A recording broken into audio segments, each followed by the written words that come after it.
Welcome everybody to another episode of Fair People Podcast. I'm Brandon Frenio, joined by my co-host is Christian Dyer, and we have a special guest, Anthony Perry. What's going on, guys? What's going on? A lot to talk about. Let's get right into it, fellas. Yes, sir. Let's go ahead and start off the beginning of the game. What were your thoughts about the way Jimmy looked, and are we worried about Jimmy G now after seeing what we saw last night? To start off with you, Anthony. So what am I worried about, really, or just being worried about with Jimmy Garoppolo? Yeah. You know, I could go like a whole hour talking about this, to be honest, but I'll keep it short so you guys can talk too. Okay. It's just frustrating that Jimmy Garoppolo has no willingness to move the ball downfield. Not only that, it handcuffs Kyle Shanahan, and he's not able to develop any type of throws beyond 15 to 20 yards even, and that's kind of the money spot for Kyle Shanahan, and he can't do that because he doesn't trust Garoppolo. And you can see why on a lot of throws last night where Garoppolo just had him wide open and he either missed it or it was low, high, incomplete. Should have been intercepted numerous times like it always is. And, you know, it luckily wasn't, but he still got away with a pretty crappy interception to say the least, although it was a nice play by Jair Alexander.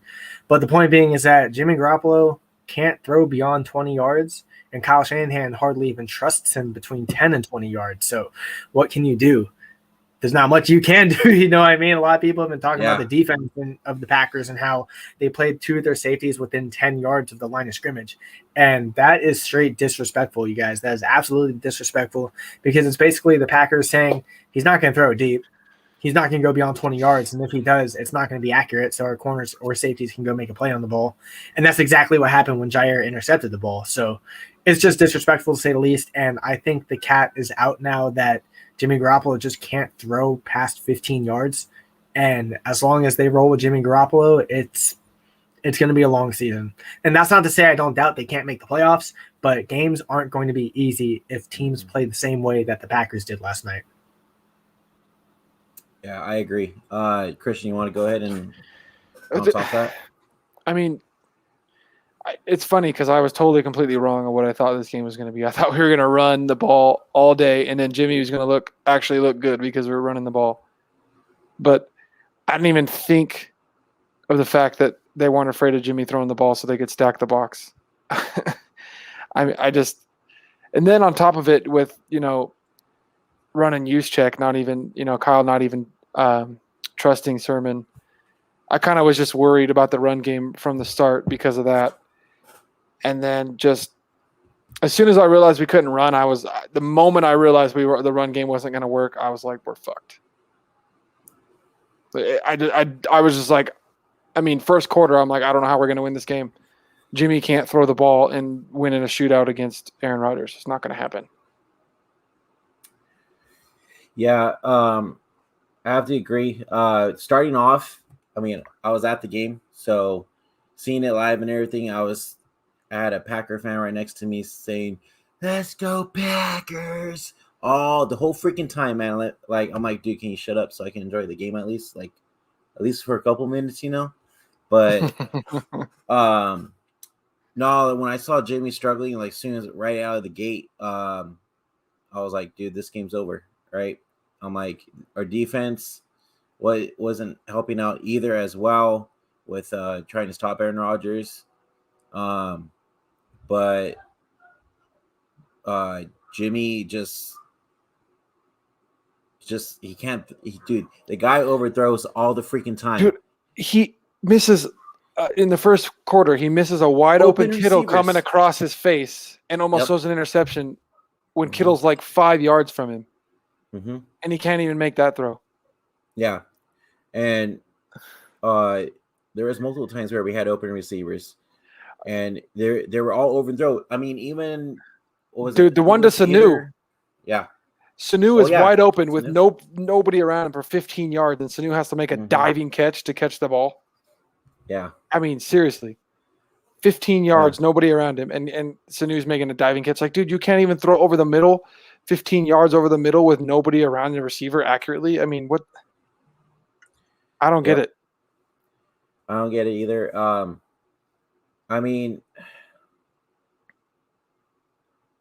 just especially with not having our run game present either, that didn't help us at all either. So it literally had to rely on Jimmy's arm the whole time. So, I mean, it made it even more frustrating. Um, I know we were talking in the group chat that a lot of us are blaming Jimmy for like a lot of the things, but I feel like it wasn't just Jimmy. I feel like it was, also had to do with the defense somewhat. But I don't know. Let's get your take, Anthony. What do you think about that? Yeah, I kind of tweeted at the end of the night that it's a team effort. It was one of those games where, you know what, Jimmy just was typical Jimmy, right? So you couldn't expect anything more or less out of him. He executed somewhat. He led a few touchdown drives, which is acceptable. I'll give him that much. Yeah. He just couldn't clutch up when it mattered most. And what I mean by that isn't the fourth quarter drive where they took the lead, but when they had the chance to get more points or bring it in within a touchdown where those drives just stalled out and it was like 2 to 3 straight 3-and-outs. Hey, Hung Fat, the boy. Hey, good to see you, bro. Love Hung. Love you, man. Hope you're doing well. But in any event, I tweeted out the other night that it was tough to blame it all on Jimmy Garoppolo. And I think you guys see me tweet enough to know that I'm really critical of Jimmy Garoppolo. Really, really critical. I was super high on Trey Lance before anyone even thought of Lance getting drafted to us. But this is one of those games where I think everyone kind of failed everywhere. You had Jimmy Garoppolo who didn't execute. Running backs couldn't hit holes fast enough. The offensive line couldn't block. The Packers were absolutely dominating in the trenches on both sides of the ball. The Packers offensive line somehow miraculously held the Niners, I think, to only 1 sack, if that even, and that might have been Nick Bosa. And that I'm not gonna lie, I think I told you guys in the chat, I was like, over under Nick Bosa sack total at 3.5. I really thought Nick Bosa was gonna have a night. And he started the first quarter pretty hot. He had that huge pass breakup, I think, on the second pass of the game. And then he pressured Rodgers a couple of times early on, but after that, he just went quiet. That was just a kudos to Matt LaFleur for adjusting and being able to give Aaron Rodgers more time and more protection. But on top of that, it was also letting Rodgers be able to throw the ball within 2.5 seconds and just negate the pass rush entirely. So you look at that aspect, and then you look at the defensive side for DeMeco Ryans, where he could have made those adjustments to have those corners play up more and play more press man to try and lock up those receivers more. And I know locking up Davante Adams isn't easy, but if you can just buy even another second for the pass rush to get home at Aaron Rodgers, that's the biggest difference in the entire game. And unfortunately, just not that many adjustments were made all throughout. I think my biggest concern right now is that the offense is horrible in the first half. Go ahead. Sorry, I just wanted to say real quick, and you can finish your point. The easiest adjustment when you're playing corner and the quarterback is getting the ball in 2.5 seconds, you meet the freaking receiver at the freaking line, and when the freaking ball is hiked, you freaking jam that motherfucker as hard as hell and make him wish he you weren't covering him. But nobody does that in this freaking league anymore. It's like a lost art, but it's the most useful thing you could do because you're allowed to hit him within 5 yards. You want to stop Davante Adams, you know what you're going to do? You're going to go up, and as soon as they hike the ball, boom, right in his chest, hard as you can. Yeah, that's just a coaching thing. I guess it's just what DeMeco Ryans and the DB's coach ask for their corners to do. I will give Mosley the benefit of the doubt. He was not too bad on the night considering he's missed, the first portion of the season. So he was pretty good. Demo Lenore honestly wasn't that bad. I mean, Davante Adams is a tough matchup no matter what side of the field he's on. But I think it was just a bad team loss through and through.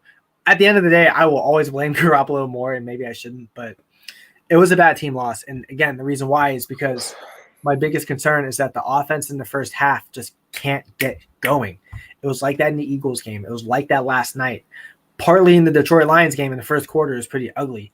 I had tweeted this earlier, but I was like, if the Niners would play every offensive drive like it was a 2-minute drill, we'd score points every drive. And that's not a joke. And the reason why is because when Jimmy Garoppolo is moving and going and just going, don't stop, don't hesitate, just move, Garoppolo's on fire. It was just like in the Saints game in 2019 when he had the ball, a couple of tough third downs, he converted, Kittle saved him. But when you get that rhythm going with him, it looks beautiful. The Rams game, the Seahawks game, a lot of 2019, you look at those fast drives where it takes 2.5 minutes to score, get Garoppolo moving, everything will work flawlessly. Yeah. And the Packers don't have an overwhelming defense. They really don't.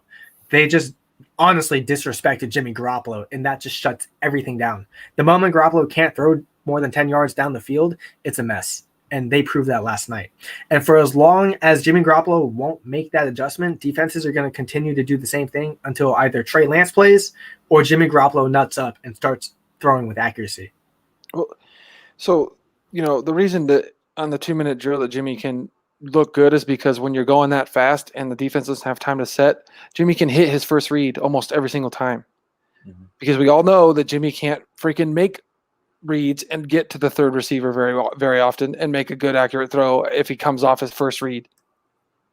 So, but if we're doing the 2-minute offense and we're constantly doing the rhythm, he can hit the first read every single time. Yeah. Because he's just boom. He sees the read, it's open because they're running the no huddle, and then he hits him. Yeah. Well, what I was also going to say too is with Jimmy too, I feel like, and you saw in the first half, if he can't get in the rhythm, he looks like garbage. But once he starts getting the rhythm, like you were saying, Anthony, he's throwing it, he's going downfield, and the offense is starting to pick up, and they look good, just like they did in the second half. But he needs to be good from the start. You know what I mean? Like, but the problem is the only way we can start looking good and doing good is only because our star players are the freaking yak bros and make something happen. That's the only time that we start scoring is because they're making something happen. They're getting a ball on a short pass and turning it into a big run. Kittle did it in the fourth quarter. Debo does it every game. Mm-hmm. It's our receivers, our star players have to make something happen in order to even jumpstart that part of the offense. It's not like Jimmy's doing it and Jimmy's doing this. And no, it's you call an easy play for Jimmy to throw where we can get our receiver in space and then they make something happen. Yeah. And I feel like, it doesn't help with Jimmy always overthrowing them to where they have to jump up in the air to get the damn ball. If it's like right in the middle of their chest, you could see extra yardage going after the catch, but you don't see that because the receivers have to do more work to catch the damn ball from Jimmy. And it's on, and I don't know why he can't fix this problem that he has. It's been 3-4 years now, and it's still the same thing. What do you think, Anthony? It's just getting tougher and tougher to justify why Jimmy Garoppolo is even starting in the first place. And again, Trey Lance's rookie mistakes, if he were to play, would be no different than what Jimmy Garoppolo already does on the field. It's just so disrespectful as a fan to see safeties come down within 10 yards of the ball, knowing that Garoppolo isn't going to throw it down the field. And the worst part about that is they're not going to give Debo or Ayuk or even Kittle the chance to win contested balls. And the one time they do, Jimmy Garoppolo throws it into triple coverage eventually, and Jair Alexander intercepts it because the ball was just lofted too much. He should have thrown it more to the outside shoulder of Kittle, where Kittle can work it more one-on-one. But instead, he throws it right down center field. Jair Alexander just plays it perfectly. He hits wide open Ross Dwelley on that play. That's a 40-yard game for Dwelley. I actually just saw that picture 5 minutes ago too. Dwelley was wide open on that play. He was wide open. And I don't know what it is with Garoppolo. I don't know if he's just trying to do too much. I don't know if he's thinking too much. Part of it makes me think that he doesn't seem to trust Shanahan and what Shanahan wants him to do. Shanahan just schemes open so many of these open throws left and right. Like, you guys can watch all 22, whether you have it or not, or just rewatch the game and you look and it's like someone is literally almost open every time, whether it's the check down, whether it's the 15-yard throw down the middle of the field, or whether it's a deep post or a deep go, anything like that.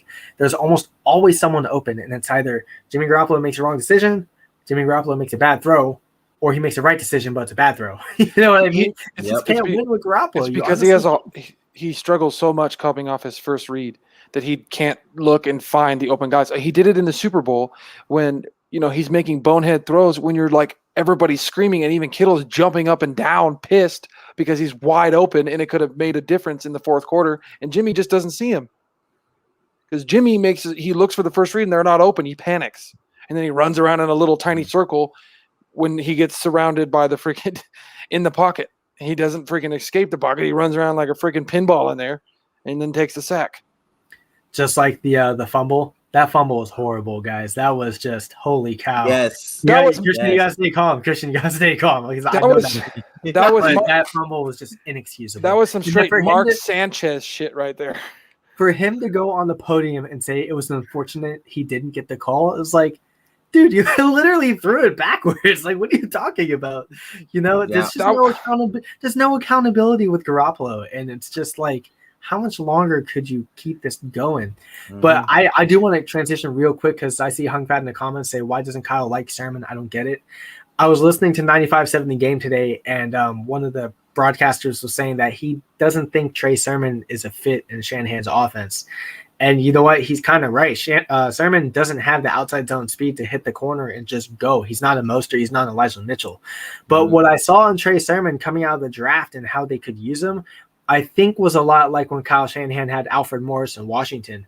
Because Sermon is like Morris in the sense that they're both tough runners. They're both pretty good after contact, and they both can hit the inside zone really well. And Sermon did that on his one big carry of the day. I think it was 16 yards where he hit the inside zone and he was just able to go and hit the next level. So Sermon can execute from that aspect. But at the same time, I don't know if Sermon is another doghouse guy right now.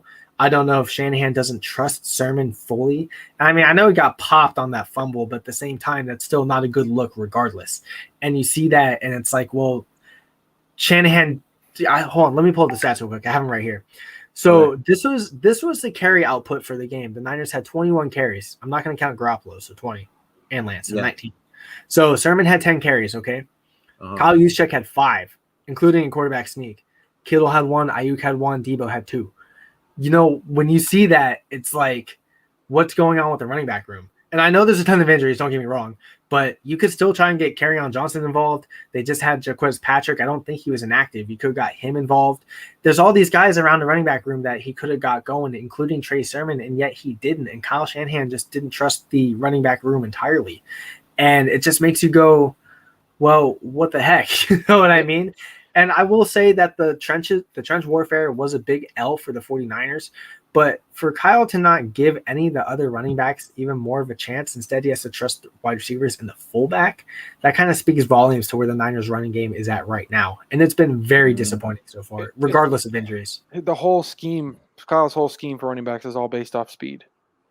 That's why, like, even though everybody's ready to move on from Mostert, he's so extremely important to this offense. It's not just the speed, it's the unreal acceleration.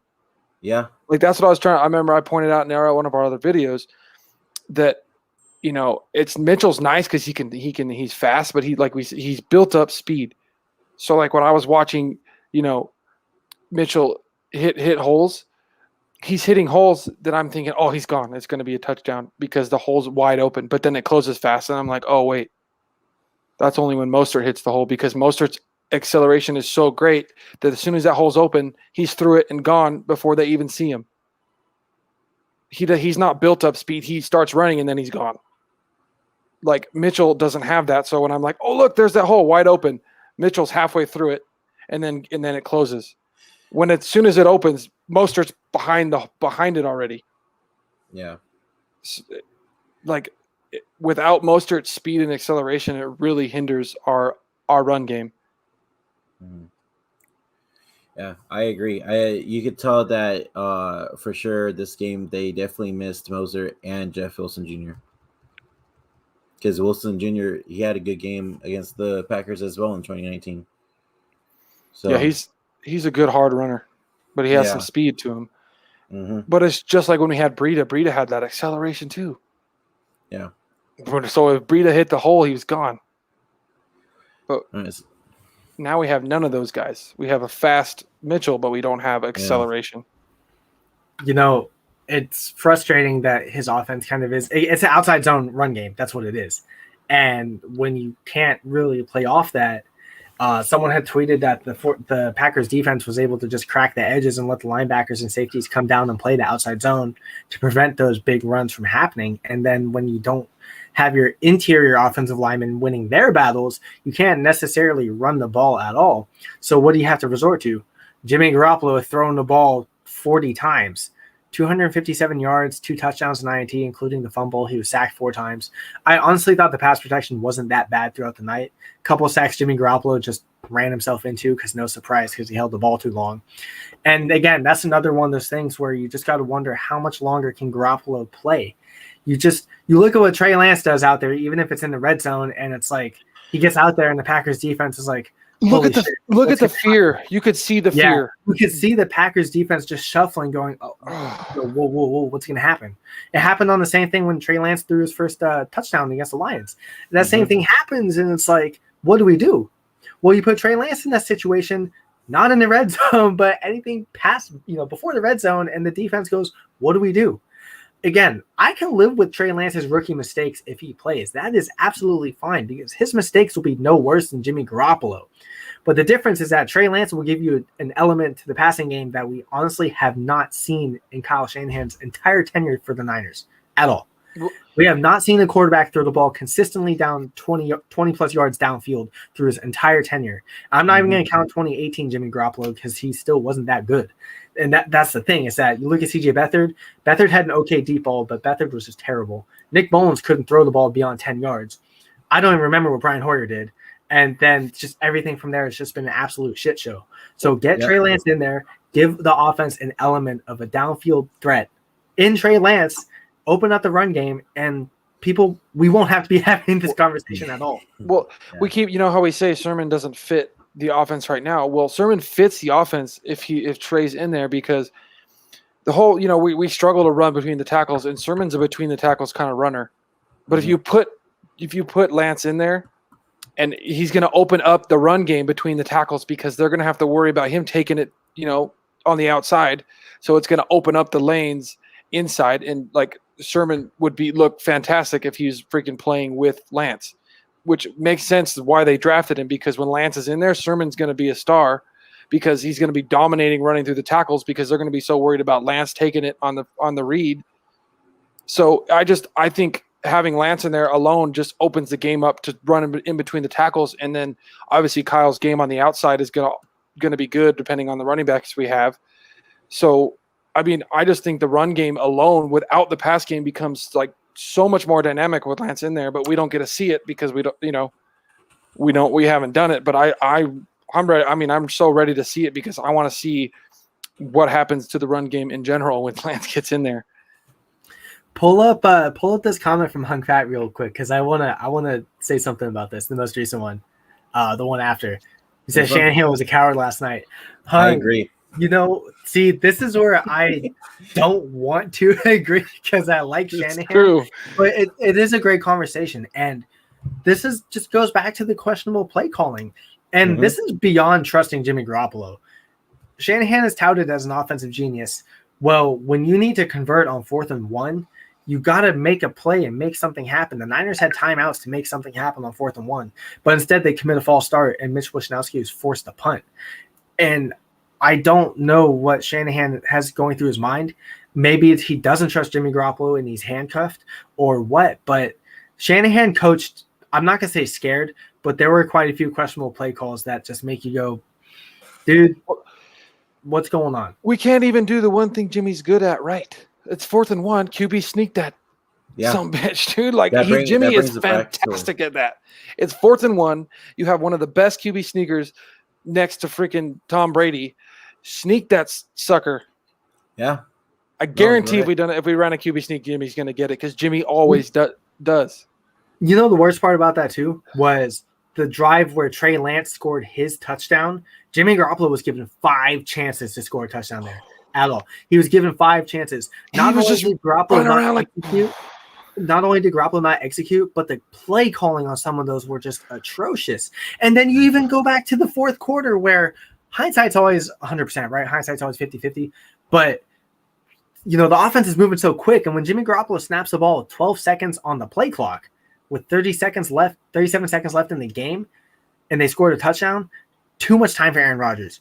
That is not only awareness on Jimmy Garoppolo, but that's also awareness on Kyle Shanahan and the coaching staff to know we have 3 timeouts. Let's stop it. Let's run the ball a couple times or do something to wind that clock down even further. I don't care if the Packers didn't have 0 timeouts. You don't give Aaron Rodgers 37 seconds. That's crazy to say, but you really don't give him that To be much fair to that, though, as much as like we were struggling to get in the red zone in this game, you kind of just have to take it. That's the problem, is like you can't trust to get it because Jimmy had 5-6 chances and couldn't get it in there off from 1 yard. And then luckily we got it in there with Lance. But I mean, Jimmy looked like a freaking chicken with his head cut off that whole time down there.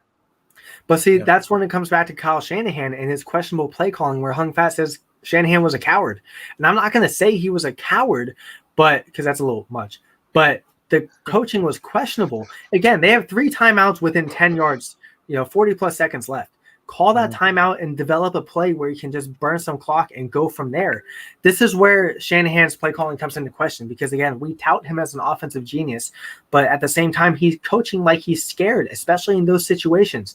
Now, this goes both ways because the defense and D'Amico Ryans should have keyed in on Devontae Adams twice, and they didn't. I don't know why they didn't. Tell me why real quick. How the hell did Devontae come back after that big-ass hit that he got? Man, the NFL concussion protocol is such a joke. Dude, his eyes were like this. On the TV, right, when he was laying flat? I was like, oh my gosh. Yeah, that was really knocked bad. out. Yeah, he was clearly knocked out. And then also, real quick, sorry, Perry, but I just wanted to bring this up. Okay, I wanted to ask you guys with that last 37 seconds, if Robert Saleh was calling the defense, does that happen? Do they let Rodgers score that get down the field like that? Yes. Really? I mean, yeah, Saleh had that same issue in 2019 where he gave up too much soft zone. Well, I mean, they should have called man to begin with. Yeah, it should have been more man. They just gave up too many yards to Devontae. And on top of that, they should have just let him lay there on the ground instead of touching him down because he didn't give himself up fully. And he has to commit to giving himself up. And that's another, kind of flawed thing. But it's still early in the season. But this was one of those games where you analyze it now and you realize there's so many little things that need to be tweaked. And this was just a team loss through and through. We can blame Garoppolo, we can blame the coaching, but at the end of the day, I, for once, feel like the team lost this game. Usually I'm blaming Garoppolo, but this time it was the team. I agree. I totally agree with you, Perry. It's hard for me to blame the defense as much because, you look at in the first half, they were on the field for 18 minutes. Any good defense, even any good defense, is going to get gassed. Like, when you look at the way we beat the crap out of Green Bay in 2019, you want to know why we beat the crap out of them in 2019? Because we were running the ball extremely well and dominating the time of possession. So when you're scoring points and dominating the time of possession, the defense can pin their ears back and just go get Rodgers.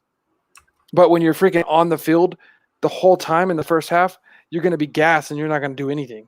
On top of the fact he's getting the ball out fast and they're freaking gassed and tired. I mean, that's our offense's fault, and our defense is paying the price for our offense being terrible. Like, you can't blame the defense when the offense has to do their job and sustain some drives and let their defense get some rest. Like, they had no rest. It was 2-1 in time of possession in the first half, and they still only gave up 17 points. It should have been 28-0. So they did enough to keep it to 17 to give Jimmy a chance to even come back. And the only reason he even had a chance for such a terrible start to the freaking first half was because of the defense only gave up 17. So, like, you can blame the defense if you want, but the defense isn't in that position if our offense freaking sustains a couple drives in the first half. And that's why I have a hard time blaming the defense, because it's not their fault that they're on the field the whole time. Like, the best defense ever, the 85 Bears, if they're on the freaking field that long, are going to get tired and not play as well.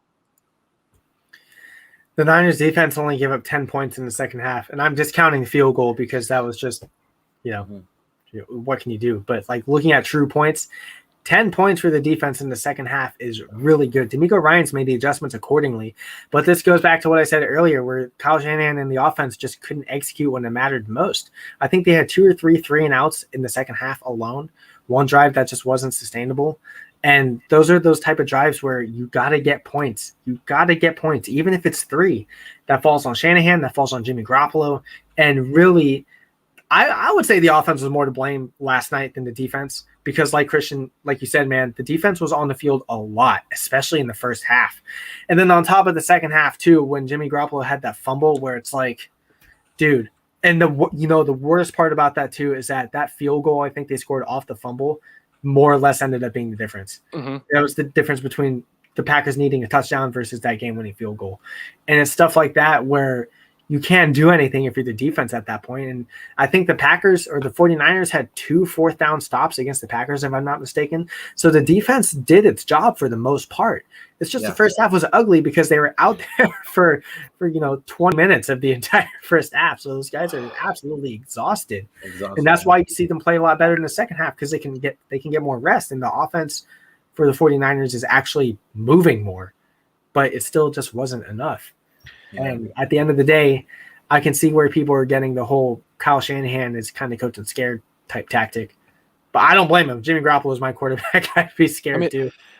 I think the problem is when we're talking about at least like Shanahan and his play calling and stuff. Shanahan is a genius, but his genius only works when each play is working correctly. Mm-hmm. If you guys notice, like when one play works after another in a row, our offense runs a lot better because Kyle's not as good at, from what I've noticed, calling individual plays to work. Like it has to be this play works in order to make this play work, in order to make the next play work.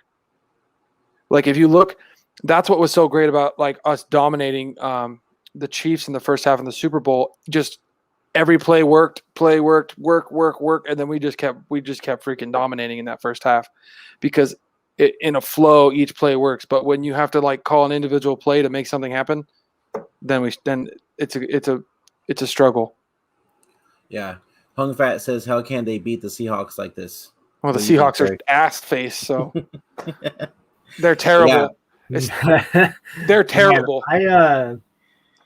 Seattle's just, I give Minnesota the benefit of the doubt because Minnesota actually played really well that game. They were able to bottle up Russell Wilson. I mean, 298 yards from Wilson isn't bad, but averaging 9.3 yards per throw. Kirk Cousins was just on fire. Like, Seattle wasn't horrible, but Seattle's defense is atrocious. And Seattle's defense is far and away worse than what the Packers have to offer. So going into the Seattle game, I don't think it's as scary as some people are going to already make it out to be. Of course, Russell Wilson is Russell Wilson, but this is a defense that Kyle Shanahan should be able to exploit. But at the same time, I have to take that with a pinch of salt because Jimmy Garoppolo is our quarterback. So nothing is going to be easy at all. And I don't mean to sound so pessimistic, but that is honestly the reality is that nothing is going to come easy with Jimmy Garoppolo. Everything has to be earned. If the run game is going to play like it did last night, if the offensive line just won't block against the run, it's going to be another loss. That's the reality. Jimmy Garoppolo needs so many extenuating circumstances to succeed. He really does. Sorry, guys. And that's fair. But when it comes to Seattle, dude, I mean, their whole offense is they can't block for Wilson whatsoever. I mean, dude, literally guy just gets hit after hit after hit and sack after sack. The whole offense, Seattle's whole offense is Wilson, get open, get away from the pass rush long enough for the receivers to get deep and fucking bomb the ball until we can score, 20 points off your deep balls. Like literally, dude, that's their offense. Run around and then Tyler Lockett gets open deep, and then you make defenses pay for it for letting them get deep. Other than that, if they can't go deep, they can't score. Yeah. Joey says here, NFL posted the last 5 minutes of the game, starting with Jimmy's fumble. The last drive is bad, even though we scored. Yeah. I gotta say those penalties that were called on the Packers that last drive kind of helped us down the field, to be honest. So. Well, yeah, we deserve that for those two. I mean, they were holding the shit out of Nick Bosa again in this game. Well, we got to talk about that for a second because the officiating for both sides was terrible. The ghost PI on Demo Lenore. There's another PI called on the Niners that I think on Josh Norman actually that was pretty bad. And of course, Norman leaves coughing up blood. The officiating was bad through and through for the Niners and for the Packers. Packers scored 17 points off pass interference calls on third down. Yeah, I think the Packers alone had 80-plus yards of offense, which is a whole offensive drive off of pass interferences. And I don't know if that's just been the story for the Niners defense so far, because it feels like we have seen quite a few PIs. But, I'm just going to reference every tweet I hit last night. I don't want to be the fan to scream about referees, but Jesus, you guys, are the Niners the most shafted team in football? Like, I'm seriously trying to take away my bias to the best of my ability. Are the Niners the most shafted team in football for the entire decade? I'm not going to say why I think it is, but they are. Because if I say why, it's going to cause too much controversy. But I have an exact reason why it is that way. But I think if I say it'll cause too much controversy. Yep. If you think about it, if you just think about it, there's a one player and a one big, huge thing that caused stuff that was on our team that possibly is a reason why we're hated so much now by the NFL themselves. I could be wrong, but it started with us, guys. And the NFL did not like it. So that's all I got to say. I could be wrong. And I'm not picking sides. I'm just saying what going off of the NFL themselves. Yeah. But going on to Josh Norman leaving with coughing up blood and everything. Ian Rappaport said that he got hit with 2 bruised lungs.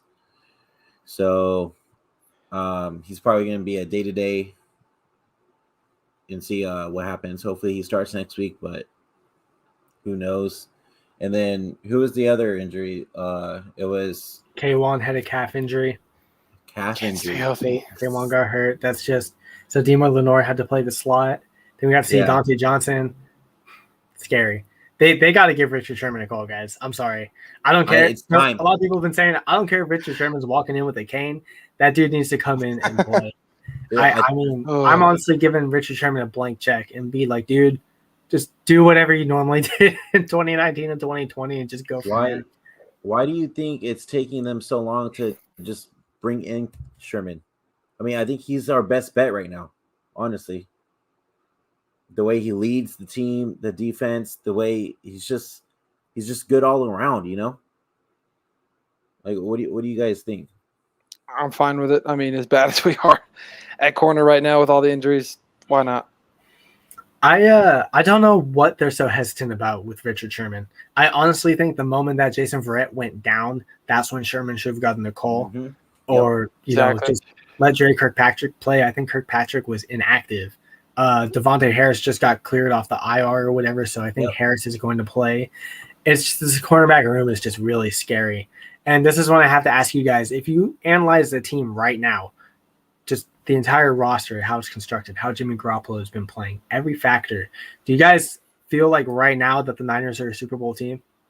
Wild card team at best. Yeah, at least.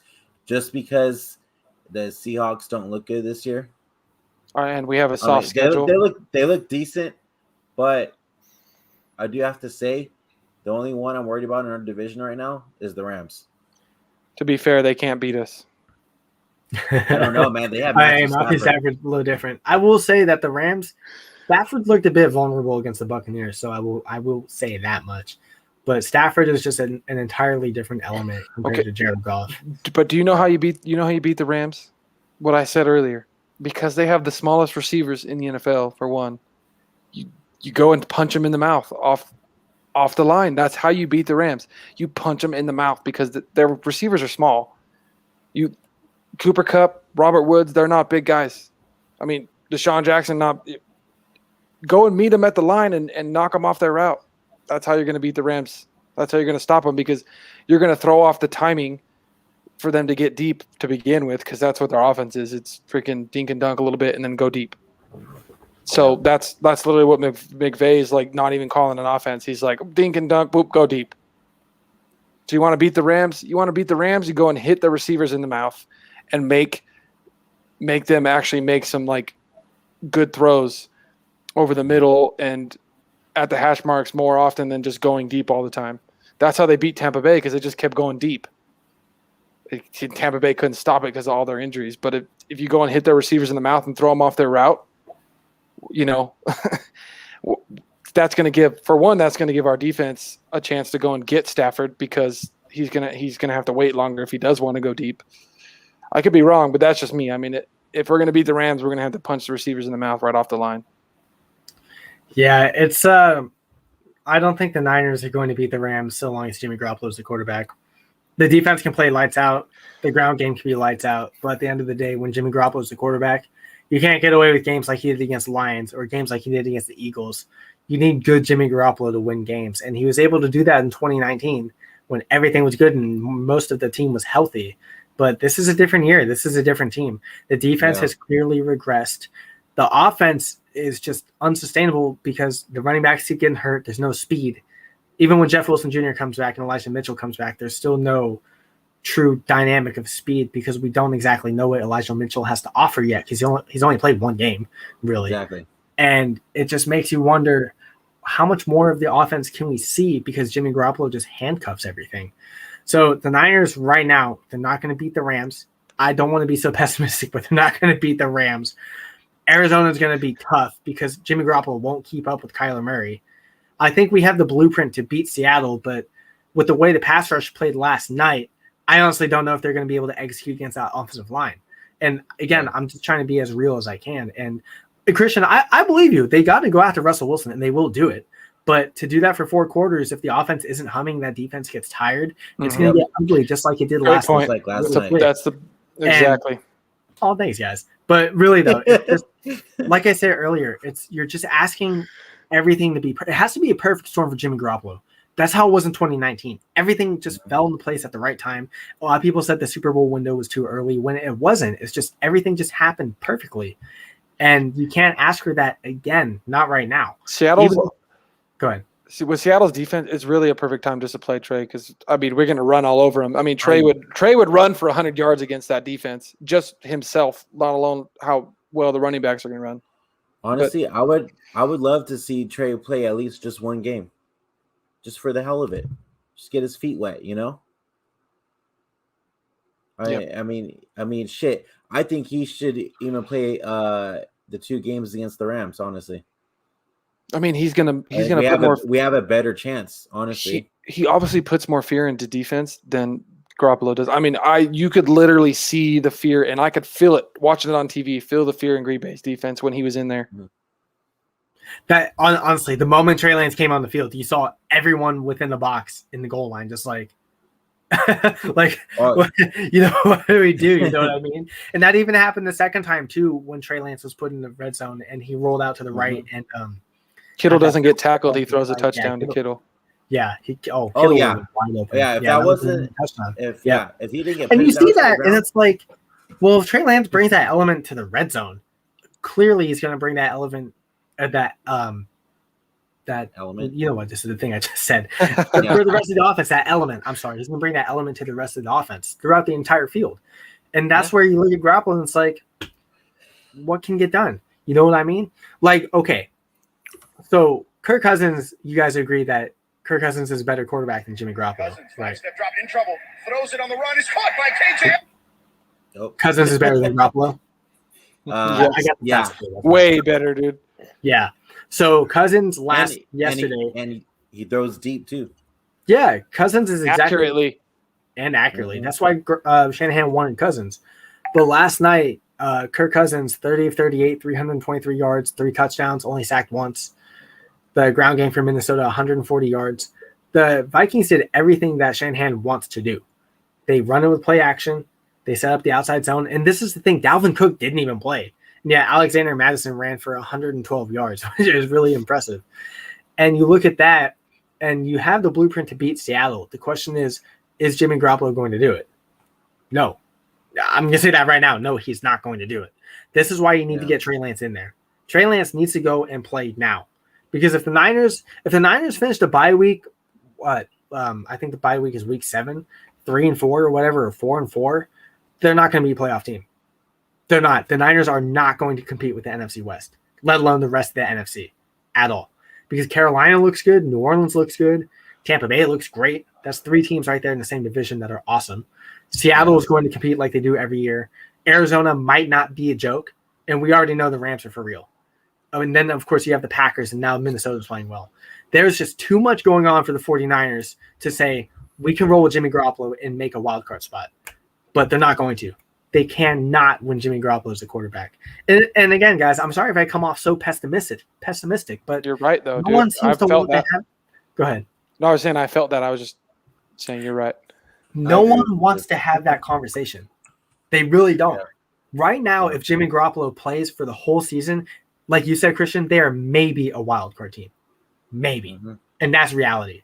Well, why not let Trey Lance play? So, like, how much more is Lynch going to put up with this? Because, like, I'm not even kidding. My wife does hardly know any football. The only reason she watches the Niners is because she watches with me and still has never been a football fan before being with me. When they showed John up in the box, my wife's first thing is like, "Oh my God, he looks so pissed," and I'm thinking, somebody that doesn't even understand football can tell that freaking Lynch is pissed, and he's probably like thinking, put in Lynch. I mean, put in Lance. And it's like, how much more is Lynch going to put up with this and is going to cause a problem with him and Shanahan? Because, I mean, he looked freaking like so mad in the box when they showed him last night. And I'm like, you know, he's not going to be quiet when it comes to talking to Kyle. He's going to tell him. So, you know, it's yep. I want to know, like, is Lynch going to say anything? And, you know, probably not say anything to the media. He's probably going to keep it behind closed doors. But I don't know if Lynch can put up with much more of this. If Trey Lance, okay, so because this will be a pretty deep question, so I don't want you guys to overanalyze. But after this season, if the Niners either don't make the playoffs or make a wild card spot with Jimmy Garoppolo and just, you know, shit the bed, is Kyle Shanahan on the hot seat? I know he has an extension running through 2024, but right after this season, if it doesn't go how we all expected, would you put Shanahan on the hot seat? No. Not because of the trade and the know that it's working for the future and kind of the way that his relationship is with our owner. You know, I don't see it. I think that he's willing to give him some time because of the fact that we gave up 3 firsts for Lance. That it's gonna be a process to get Lance ready to go. Are you guys willing to waste a prime year of Kittle, Debo, Ayuk? Warner, I'm not. Bosa, Kinlaw, Armstead. I can go on and on with this list. I mean, I'm not, but with how freaking stubborn Kyle is, who knows? I mean, if he wasn't so stubborn, he would have put Lance in after Jimmy had a terrible first half. I mean, he would have done it against the Eagles after the 3 drives without a first down, but he doesn't. You know, maybe he is a mad genius and he has some kind of idea of what's going on with Lance. I mean, it's nice to see. I don't know if you guys noticed on every single play call, though, Lance is on his wristband and he's like got a coach right in his ear and he's paying attention to every single thing that's happening, each play, and just watching everything. And he's like just eating everything up. So I don't know if they're just trying to get him ready to a specific point because it was really cool to see that. And if Kyle just is really some mad genius and he's just waiting for his right time and biding his time with Jimmy, I don't know. So I wanted to ask both of you guys this. So we talk about the post-game press conference with Shanahan, and the main thing that stood out, and we talked about it in the group chat, was Jimmy G played well. What the hell? What are your thoughts on that? Anthony, go first. Did Jimmy Garoppolo play well? I mean, he didn't play bad. Like that, seriously, he didn't play bad. That's the thing. Yeah. Jimmy Garoppolo wasn't horrible. He wasn't Jimmy Garoppolo we saw in the second half of Kansas City. I mean, he was okay. That's the reality. Is that Garoppolo was okay. But again, Garoppolo isn't good enough to win you games on his own consistently. 2019 was a fluke. I honestly thought that was a fluke of Jimmy Garoppolo because everything was perfect. It was the perfect storm. But 2020 happened, and you look at that, and it's like, well, you know, like obviously he was hindered by injury, so we couldn't really see. And then 2019 was the one year where you go, well, everything fell into place. Jimmy Garoppolo isn't, you know what? I'm not even going to say top 5. He's not even top 10. He's not within the top 6 to 10 tier of quarterbacks. He's not Matt Stafford. No. He's not Kirk Cousins. He's not Derek Carr. He's not any of these quarterbacks that they can go and win you games on their own. Derek Carr has been doing that for the Raiders all season long, and look at what Derek Carr is doing. Matthew Stafford comes into the Rams, albeit with a great OC, but Matthew Stafford has made the Rams look magnificent because he can throw the hell out of the ball. Even freaking, I just said his name, Kirk Cousins. Kirk Cousins has looked magnificent this year because everything is just executing and working. Jimmy Garoppolo can't pick up his team and get the job done. And if that pace continues, I can't go out there and say he played well because Jimmy Garoppolo isn't going to have a well game unless everyone is either healthy, the running backs are healthy, or God forbid the Niners defense actually gets a turnover. Yeah. Jimmy Garoppolo just needs so much help. He really does. And again, I like Garoppolo when he's on fire. That's why I want the Niners to push the pace on offense more because that 2-minute drill offense is filthy. It's absolutely filthy. It's the best offense in the league. But when you give them 7 to 8 minutes to operate where like every pass on third down is like a 3rd and 7 or 3rd and 8 because either the first or second pass was horrible, then you can't really say Jimmy Garoppolo played well. It's very frustrating. It's very frustrating to say the least. Hey, so Joey said that Shanahan has a press conference right now. Is that like for real, or is that from earlier today? I don't know. It says right now, I'm looking on Twitter, it says, Laura Britt, 9 p.m. Join me right now on NBC Sports Bay Area for Niners press conference live to hear from Kyle Shanahan. Oh, please tell me he's going to start bringing Lance.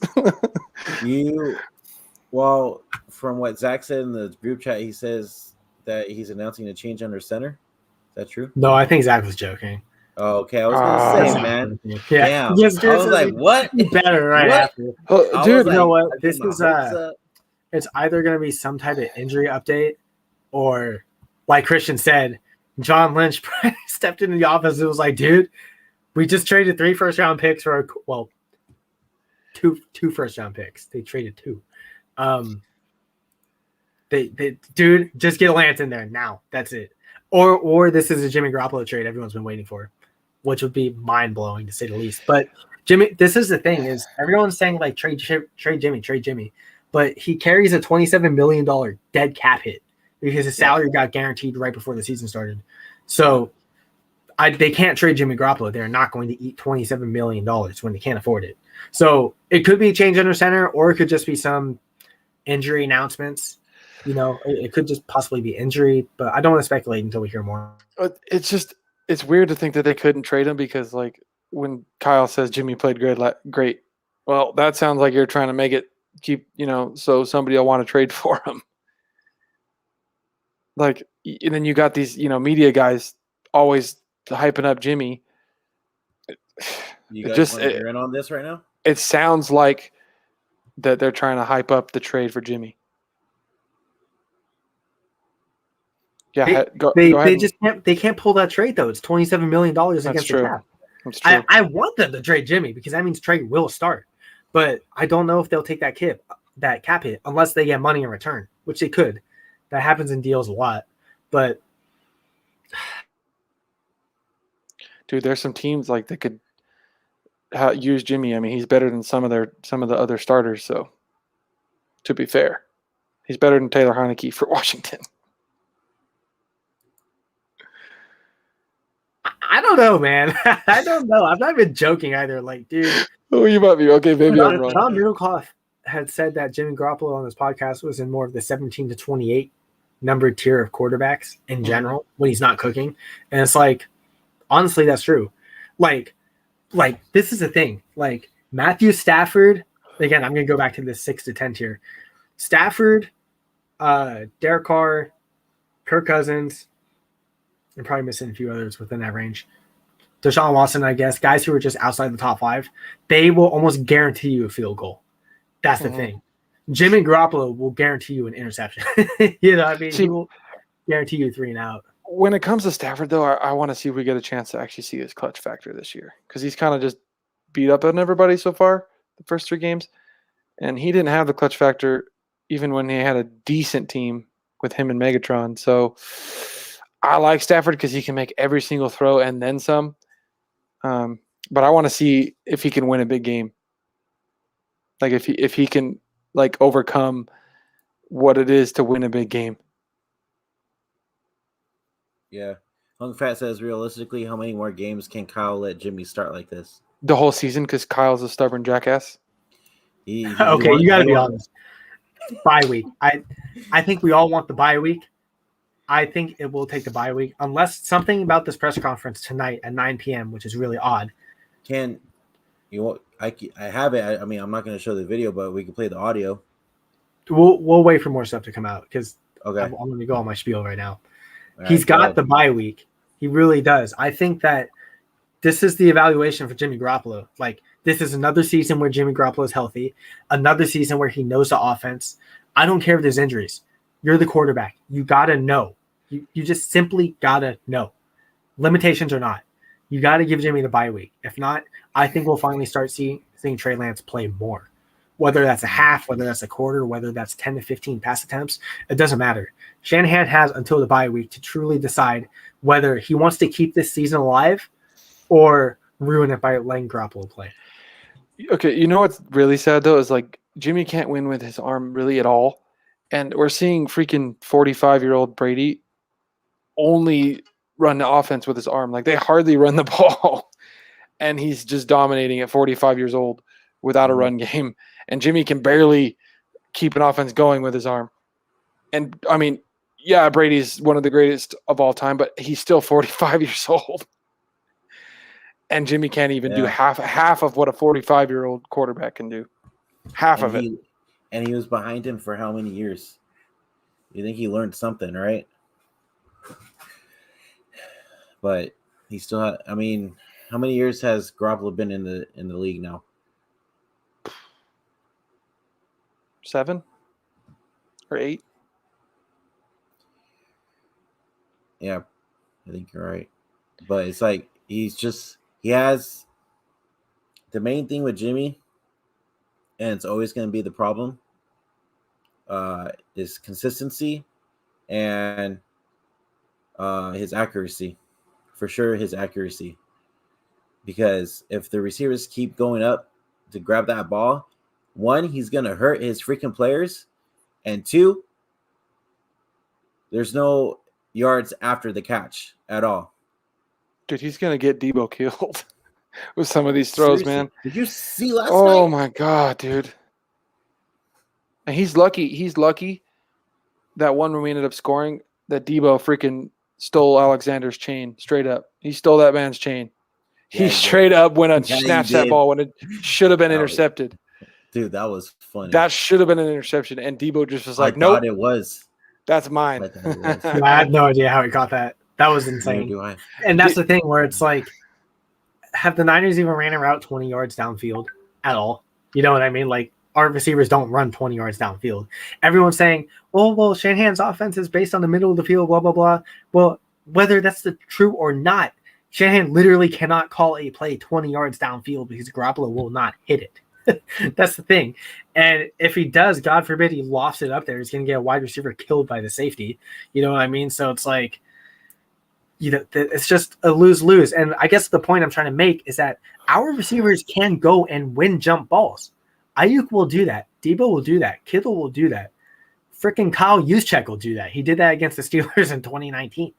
And it's like, if your quarterback's just not going to push the ball downfield, the corners are going to play press man and play up on our receivers, jam them like Christian wants, and they're not going to get a chance to separate because Garoppolo isn't going to throw the ball. And if he does, it's either a bad throw or it's a check down or it's something they can't do anything about. Yeah. You're right. So it looks like the little conference with Kyle Shanahan's over already because Joey tweeted that was it for that. He said we got a 9 p.m. presser for that. So I'm wondering what the hell it was.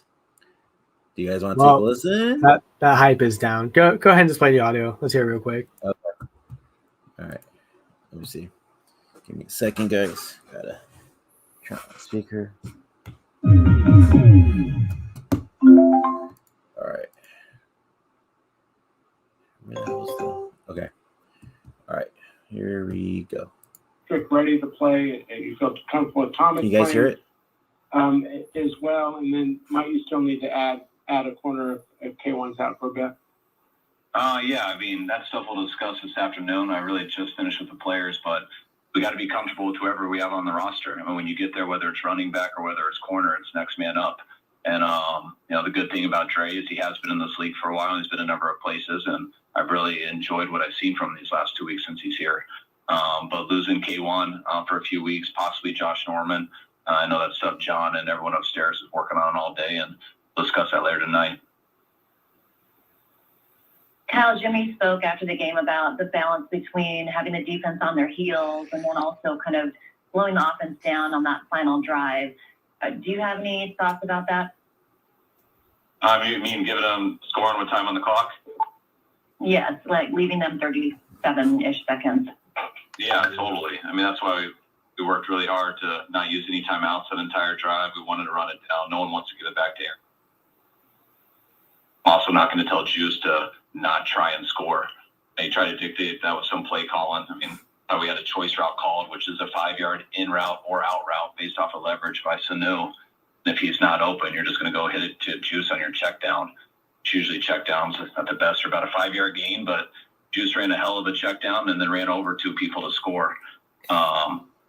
So we had 3 timeouts, so I'm not telling Jimmy either to run it down yet. You want to get that under 30 seconds and inside the 10-yard line, and then you can control it with your own 3 timeouts. But the only other option would have been to tell Juice not to score, which is something that you want to do. I mean, it took us 7 plays in the second quarter to score from inside the 11, 5 plays from the 1 to score. So you want to make sure that you get those plays and everything, but we definitely weren't expecting the score on that play. I'm not sure if you mentioned Elijah Mitchell, but where is he in his recovery? He's just continuing to rehab. I know he couldn't go this week. I'm hoping that it's better signs this week. Was there anything that you were looking more for from the running backs that you picked up, Kerryon Johnson, the guys that didn't have any carries yesterday? Is there something that you're more looking forward to see from them? No, they didn't get a chance in the game. I mean, guys, we didn't have a ton of runs in the game, which doesn't have to do with them not running it. It has to do with we didn't get a lot of runs called. We had a lot of RPOs and stuff that we threw instead of run plays. We didn't do that great on third down in the first half, which eliminated some of your runs. We never got going long enough to where our starting running back was tired or anything and had to come out. So that's really how the game would have played out, I think, if anybody was in. If Raheem was in, he would have gotten the majority of the carries. If Aisha was in, he would have gotten it. Trey was in, and he did get the majority, which I think was 10. But we didn't run the ball as much as we usually do. You're not trying to bring in everything, and we're also not trying to bring in every single new person to feature them. Do that when you need to. And then looking at Trey Sermon, what do you have to say about how can you assess his performance after taking a look at the film? I mean, I thought it was a good for him in terms of, I think it was really his first NFL game. You know, his first play was versus Philly, and know what happened on that. So that was a tough one. So him being able to get back in there, really have his first game, did some good, some bad. You know, I thought his best run of the game was a 2nd and 3 where we had an unblocked guy in the backfield. It was the opening drive of our third quarter. We missed the nose guard on 2nd and 3 and should have been about 3rd and 6, 3rd and 7, and he got it back to 3rd and 1, which allowed us to run the quarterback sneak the next play, which led us on a drive to get it back to 17-14. I thought that was a hell of a run. But each game that he plays, the more he goes, I expect him to continue to get better and better. On the play that Preston Smith laid a big hit on Jimmy, was that on Trent Williams, or was that supposed to be a free rusher? No, that was on Trent. Got confused with where the center was going, and the center was going to that side, so he ended up squeezing a play. He shouldn't have squeezed. Left 91 unblocked. Hey, Kyle, I'm not trying to create a Trent Sherfield snap count controversy, but you had talked about how one of the reasons Ayuk wasn't playing as much was due to Sherfield's performance. Why did he just play 2 snaps on offense last night? I didn't think we had that many long drives, and when we did, we went with single receivers sometimes, being in 22 and 13 personnel. I thought he would play a lot more. I tell guys what to do before the game, but I don't keep up with the rotation. Told him to make sure to keep Ayuk fresh, and Wes thought Ayuk was fresh enough without being out there in too many long drives that he didn't put Trent in as much, and did a hell of a job on special teams for us too. Kyle, are you expecting Maurice Hurst back to practice this week? Yeah, we are. We're expecting him back. Hope to get him Wednesday, and hope to get Devontae Harris on Wednesday also. In terms of the pass rush, Last one, guys. Yeah, in terms of the pass rush, both has talked about getting chipped by the running back and tight end a lot. What's going on the other side when that's taking place? Are you guys not getting enough pass rush from the other people as well? I mean, it depends on the play. I think if we want to see more pass rush, I think we got to get them to hold on to the ball a little bit longer. I think the way to do that is to have them in a lot more third and longs. I thought they got way too much leaky yardage in the game, where I thought we had a run held for 2 yards, but they found a way to get 4 or 5. Some of the RPOs that they hit on the side, I thought we had a way to stop them for 1 to 2, and they ended up getting about 6. You get some of that stuff, and they're not going to hold on to the ball very long. And when guys don't hold on to the ball very long, pass rush is pretty ineffective. And when they did get some chips. Some were on both, so some were on both sides, but that's really a group effort that all the guys got to do better, and so does the coverage. The 49ers passed. Yeah, Right, so nothing significant. Nope. That's all I got to take away from that. Just talking about the game. I tweeted this Yeah. out. It's not like Shanahan was bored and just wanted some people to talk to. I don't blame him. But, hey, you know what? It is what it is on to Seattle, right? I think the most we can take away from last night is just Jimmy Garoppolo has to execute. That's the bottom line. We can blame coaching, we can blame defense, we can blame everything we want, but at the end of the day, the quarterback needs to execute. Jimmy Garoppolo didn't do that enough. And when he couldn't, he was either turning the ball over or failing to sustain a drive. And you can only blame Shanahan so long for that, because that's the thing, is that too many people blame Shanahan when Shanahan calls almost every play on a silver platter for Garoppolo to execute, and he doesn't. And the few times that Shanahan gets, a freaking put up on the post for making the wrong call, obviously it's at the worst times, when in reality Garoppolo just can't execute what he wants. Yeah. So going in next game, guys, Garoppolo's just got to execute, and there's nothing more to it. So if he doesn't, we get another first quarter of crap. Are we going to see John Lynch come down from the box and start yelling at Kyle? First half, dude, not even first quarter. First half. Yeah, first half would be brutal. Yeah, well, all I have to say for this is Jimmy needs to look like how he did in the first half, besides that first snap of week 1, where he was going down the field and everything. I mean, if you start off with that, we shouldn't have anything to worry about. If he plays like the way he played the past 2 weeks, then we're going to have a problem for the rest of the season for sure. I mean, we're kind of grasping at straws there. Our best chance, the only realistic thing we can hope for is the run game works. Because if the run game works, Jimmy's not going to look that bad. That's just plain and simple. That's only if Elijah Mitchell comes back next week. Brandon, what was the crowd like when Trey Lance came in? Oh my God, dude. That shit was lit. Everybody got up, freaking screaming and everything. Dude, that stadium was loud as shit, man. That has to tell you everything as a head coach. Alone. Yeah, you would think not so. not all of it, but some of it at least. Like, dude. So.